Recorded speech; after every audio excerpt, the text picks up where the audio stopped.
नमस्कार. या ठिकाणी दत्तवाडी वैजापूर जिल्हा संभाजीनगर इथून एक दिंडी आली आहे. ती दिंडी बरेच किलोमीटर पायी अंतर चालून आली आहे. पंढरपूर जवळ आले आहे, आषाढी एकादशी जवळ आली आहे.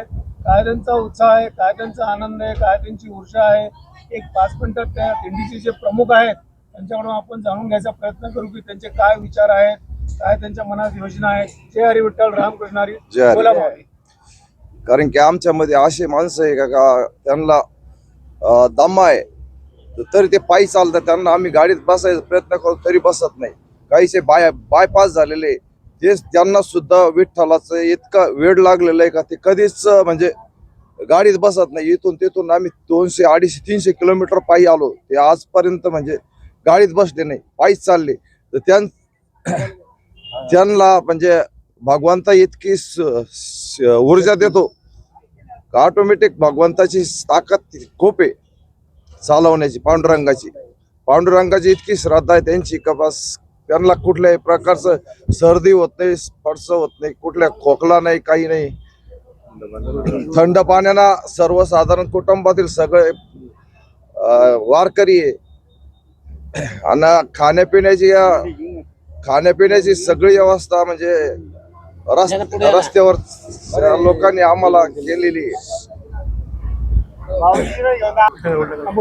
रामकृष्ण हरी. आमचा उद्देश असा आहे, नामदेव महाराजांच्या अभंगाप्रमाणे ह्याची मजा घडो जन्मोजन्मांतरी, मागणती श्री हरी नाही तुझा, असा आमचा विश्वास पांडुरंगावर आहे.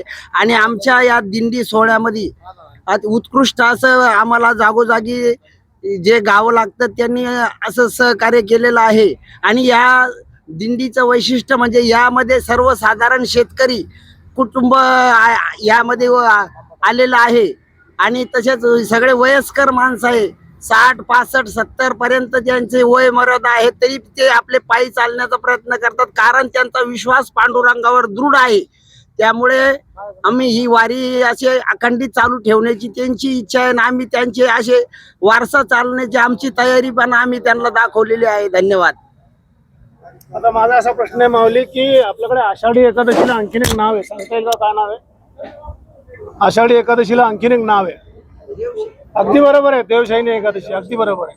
बरं, देहू आणि आळंदी कोणत्या नदीच्या किनारी आहे? इंद्रायणी. पंढरपूर कोणत्या नदीच्या किनारी आहे? बरं, ज्ञानेश्वरी ग्रंथाचं मूळ नाव काय आहे? भावार्थ दीपिका. बरोबर आहे. हरिपाठामध्ये किती अभंग आहे माऊली? 28. बरं, असा प्रश्न आहे की आपण पंढरपूरला जातो तिथे एक महाद्वार आहे, त्या महाद्वार कोणत्या संतांच्या नाव आहे?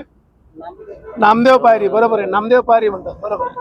जे का रंजले गांजले त्यासी म्हणेचं आपले कुणी म्हणलेलं आहे? बरं, वृक्षवल्ली आमास्वरे कुणी म्हणलेलं आहे माऊली?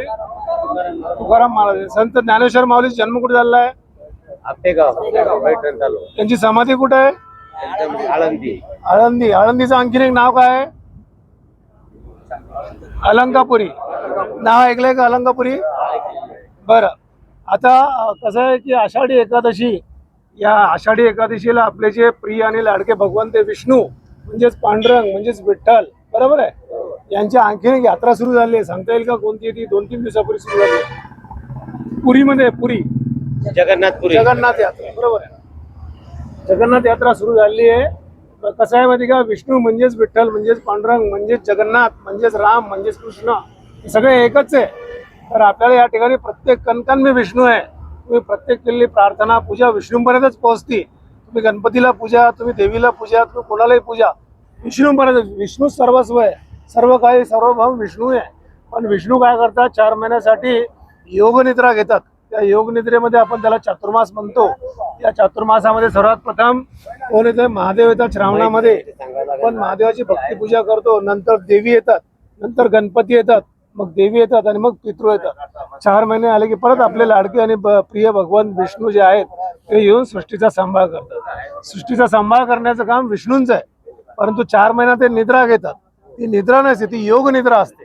पण त्या 4 महिन्यामध्ये हे विविध देव येऊन सृष्टीचा सांभाळ करतात.